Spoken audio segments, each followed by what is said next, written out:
Assalamualaikum warahmatullahi wabarakatuh. Salam sejahtera untuk kita semua.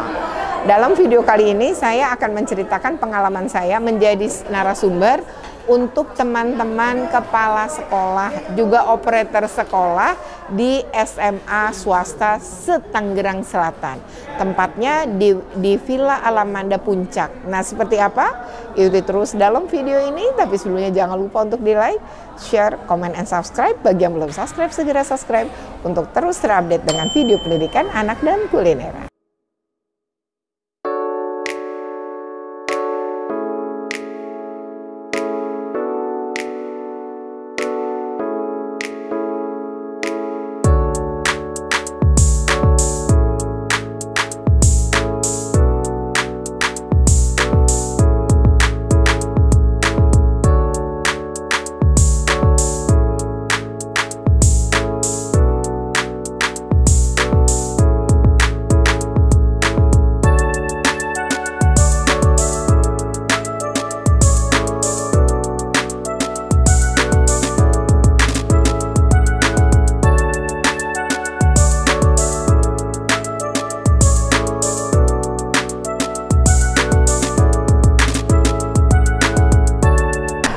Jadi saya perjalanan dari kantor saya itu saya baru selesai jam 16.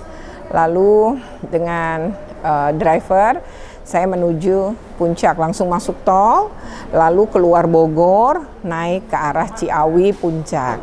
Nah itu karena sore tentu perjalanan agak tersendat, tapi kira-kira saya sampai tuh hampir 2 jam aja sih.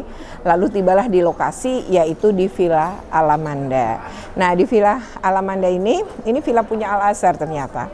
Nah di sana tuh udah menjelang maghrib, jadi udah mulai gelap, lampu-lampu sudah menyala, peserta sudah datang sejak siang, jadi sudah penuh gitu. Jadi saya sempatlah masuk ke kamar, kemudian berganti pakaian ya karena saya mandi dan lain-lain, terus sholat maghrib, baru deh saya makan malam ya. Menunya lumayan enak walaupun mungkin menu sederhana tapi memenuhi semua syarat lah,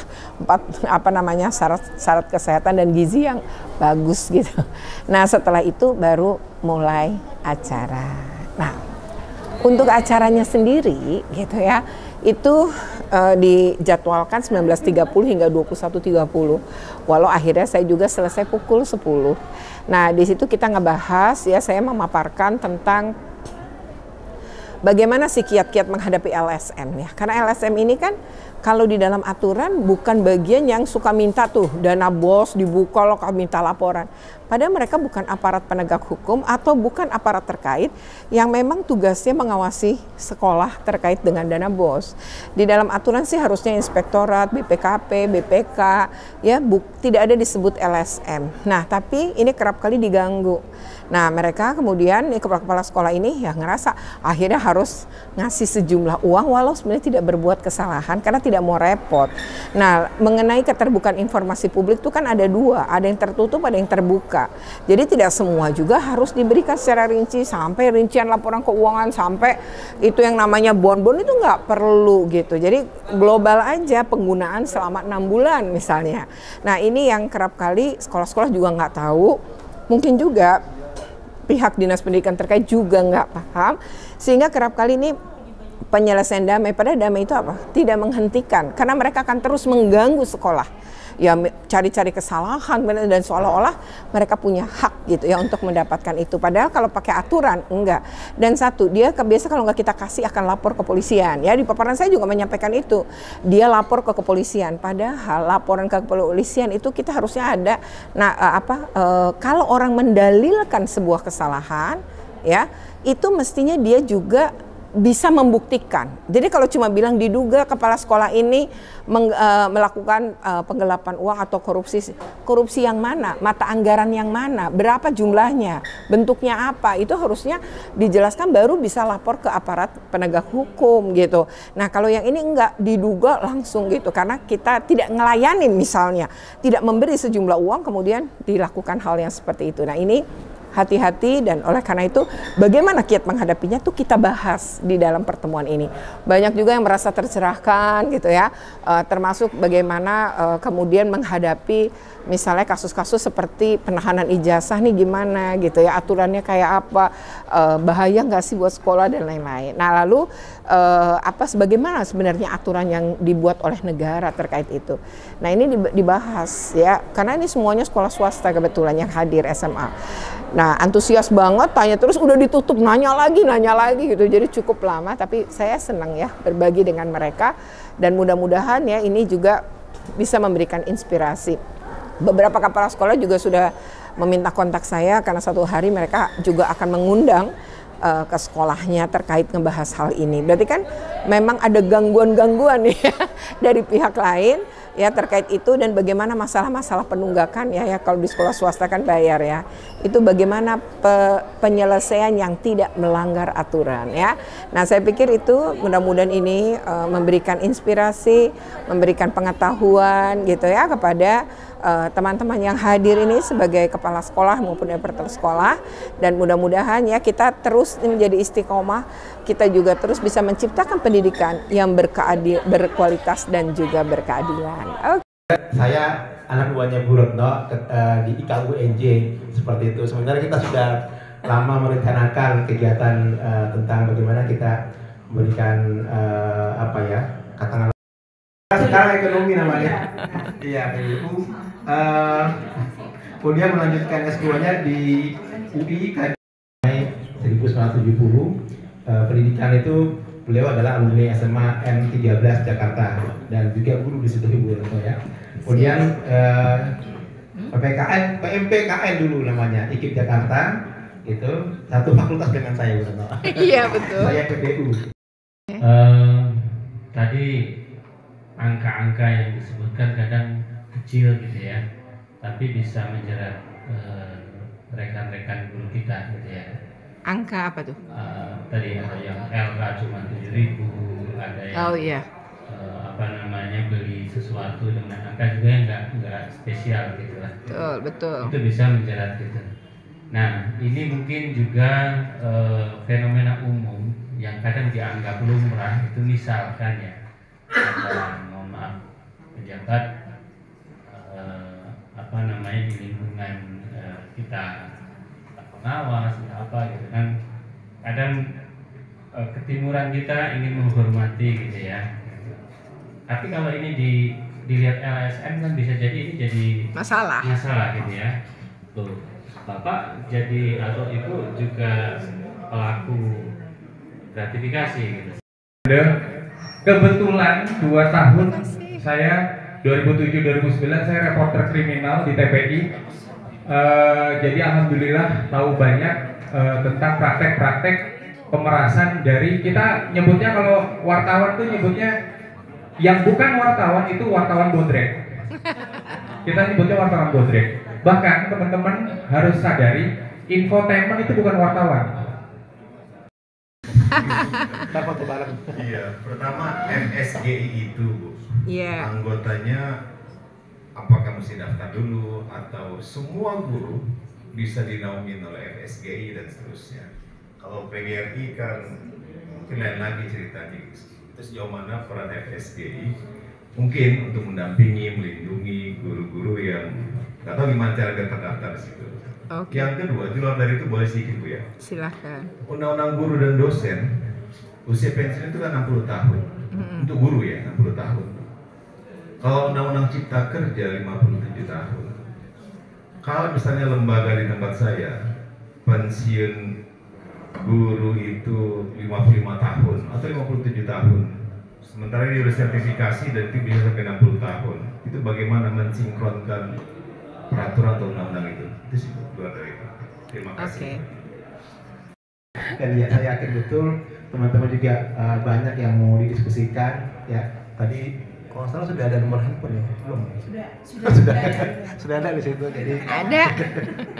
Ya, saya kenal beliau juga sangat terbuka seperti itu, dan saya pikir ini pertemuan ini oke. Masih boleh. Benar-benar tahu masih. Ya udah. Saat dia itu mau ujian skripsi atau sidang, itu pasti minta legalisir lagi ke kita. paling kita hanya memberikan masukan gitu ya. Tolonglah Bu dibantu, kami juga butuh biaya untuk mengelola sekolah gitu kan. Saya Hendrik, saya Kepala SMA Teknosabuk Serpong Utara. Ini kan semua ini sekolah swasta. Jadi yang saya tanya mungkin teman-teman juga mengalami. Jadi kalau di sekolah swasta terkadang kita dilematis terkait dengan ijazah bagi siswa yang ada tunggakan. Jujur di sekolah kami saya tahan Bu ijazah ini. Saya koordinasi dengan ibu pengawas, kemudian beberapa pihak. Cuma jika kita bandingkan dengan surat edaran dari kementerian, ada kalimatnya dengan alasan apapun tidak boleh menahan ijazah. Nah, seperti Ibu singgung tadi, nanti LSM nanya ini begini-begini. Nah, supaya ya khususnya saya dan teman-teman barangkali supaya ada alasan kita yang lebih kuat, barangkali pengalaman Ibu selama ini bisa dibagikan ke kami. Terima kasih. Bapak Ibu terima kasih atas pertanyaannya. Pertama adalah saya jawab dulu yang pertanyaan soal ijazah ya Pak. Memang menahan ijazah ini tidak diperkenankan baik oleh dinas maupun Kementerian Pendidikan dan Kebudayaan. Tapi untuk sekolah-sekolah swasta ketika tanggungannya banyak, maka menurut saya bukan soal ditahan atau tidak, tapi bagaimana kemudian ini dimediasi. Artinya ada keterlibatan, minta saja Pak keterlibatannya dan buat saja range angka yang kita sepakati gitu ya bersama dengan pihak ini. Jadi kalau pengalaman saya membantu teman-teman ini sebenarnya banyak sih, karena anak-anak dulu juga yang waktu saya di KPAI saya suka menengahi juga Pak yang kayak gitu, karena mereka nggak boleh ujian, terus mereka ditahan ijazah, mereka itu banyak sekali kasus-kasus. Bahkan ada anak yang kemudian dipisahkan tempat ujiannya gitu atau duduk di bawah, itu juga banyak. Nah, karena itulah biasanya saya ketika dapat pengaduan, maka kami pasti akan melakukan datang ke lapangan, kemudian nanti pasti diakhiri dengan mediasi. Nah, misalnya gini ya Pak, prinsipnya satu, jangan melanggar peraturan perundangan, misalnya Undang-Undang Perlindungan Anak. Misalnya tidak memberikan mereka ujian, karena itu haknya si anak, kewajiban orang tua yang bayar. Jadi orang tua yang kita kejar, anaknya harus tetap dipenuhi haknya. Itu satu. Jadi kita bagaimana punya kiat kita ini aman gitu. Yang kedua, ketika kita memberikan itu, ya terus udah pakai perjanjian, udah pakai apa, tapi nanti orang tua tuh nggak bayar. Nah, ada tipe dua orang tua yang emang betul-betul nggak punya, sama orang tua yang punya tapi pelit gitu ya. Nah, itu beda tuh cara ngejarnya. Mungkin kita bisa tahu Pak teknik-teknik itu. Jadi kita lihat ini kira-kira gimana, dengan cara apa? Visit, pastikan tanya RT, RW gitu loh. Jadi kalau kita udah punya bagian data, ketika kita mediasi, kita jadi kuat. Gitu loh, Anda punya ini, Anda gini. Artinya nggak boleh tetap harus bayar. Bagaimana dengan yang nggak mampu? Satu, mampunya berapa? Lalu dengan cara apa mau dibayar? Gitu. Itu biasa saya nyelesainya kayak gitu Pak. Jadi gini ya, pertama saya juga tentu ketika sekolah memberikan semuanya hak-hak anak, saya biasanya juga tidak akan istilahnya tuh saya ngerti, oh ini sekolah punya niat baik, oh ini sekolah itu ngerti. Nggak mungkin juga KPAI waktu itu kita akan berpihak mutlak pada anak, ya enggak juga. Sebelumnya orang tuanya juga kita ajak bicara dulu Pak.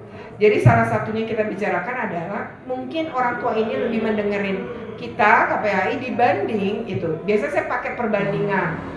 Misalnya pokoknya saya bikin pendekatan karena saya juga mantan kepala sekolah, guru, jadi saya paham juga tuh kayak gitu. Jadi saya beri dulu pengertian si orang tua. Lalu saya pura-puranya akan bilang begini, Jadi gitu ya Bu ya, bagaimanapun sekolah itu, ini swasta apalagi, jadi perlu support ini. Berapa sih Ibu sebenarnya mampu, berapa sih, akhirnya dia jujur gitu. Yang saya sebenarnya mau bayar tapi saya berani kalau cicilan sekian. Oke, berapa lama Ibu rencananya mau nyicil? Ya kalau misalnya ini tolong deh kalau 2,5 juta per bulan saya dikasih izin sampai nyicil 12 bulan gitu. Itu biasanya saya bikin Pak pendekatan-pendekatan begitu. Nah singkat cerita untuk beberapa kasus ke polsek kita masing-masing. Jadi itulah gunanya kita sebuah forum menjalin kerjasama dengan pihak terkait dan kita lapor balik. Sekolah berhak untuk melapor balik wartawan bodrek dan juga para ormas-ormas atau aliansi-aliansi yang gak jelas. Kita sudah punya aturan hukum sendiri dan kita dilindungi oleh hukum yang melindungi tenaga pendidik dan tenaga pendidikan. Mungkin itu aja dari saya. Wassalamualaikum warahmatullahi wabarakatuh. Oke ya, demikian ya video ini, semoga bermanfaat. Terlihat betul antusiasnya para peserta bertanya.